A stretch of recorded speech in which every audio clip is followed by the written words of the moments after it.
before going for a travel, let's say we are traveling for 2 nights and 3 days, or even 1 night and 2 days, I make a checklist, and you could do the same.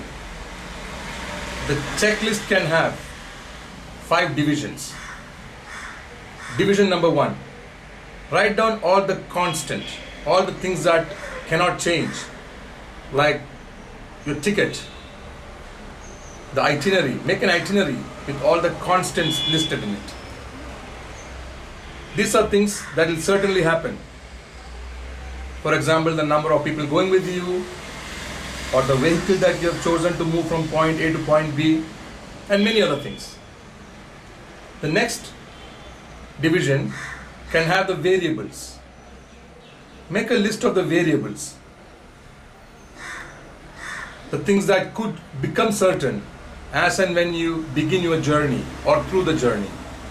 But yet, you need to factor those things in, that these are the variables. The third thing is to make a list of potential add-ons. Like you may have decided in the list of constant that these are the point that I am going to be visiting.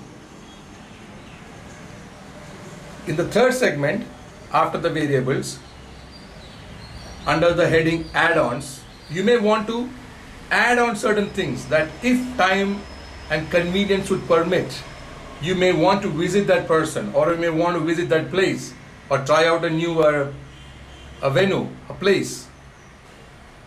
So you must make a list of all the potential add-ons. And the fourth thing is to factor the potential components that you may overlook, that you have a tendency to overlook.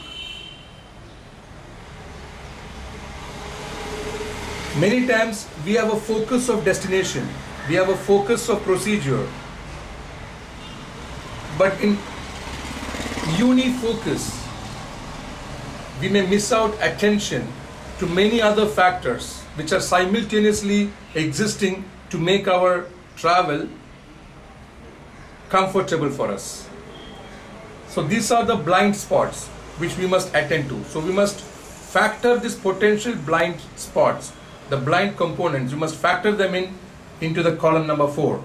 So first column is about the constants, second column is about the variables, the third column is the add-ons, and the fourth column is about factoring potentially blind components.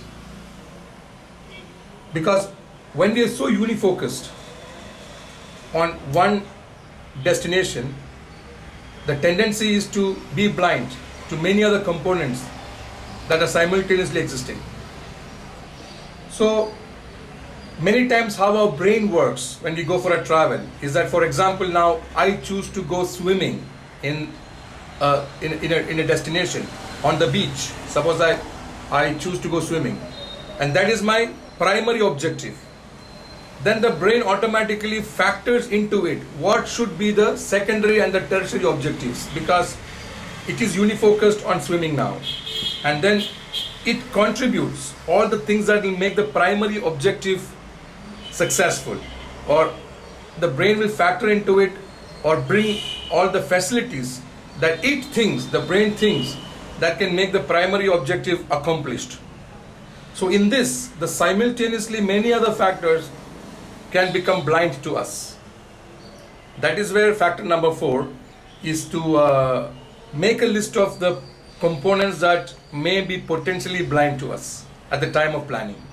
And the fifth is a margin. Set a margin to manage time for in case of any unexpected incidents or traffic jams or cancellation of trains or planes. So a margin. So these are the 5 components to make a checklist to make your travel comfortable.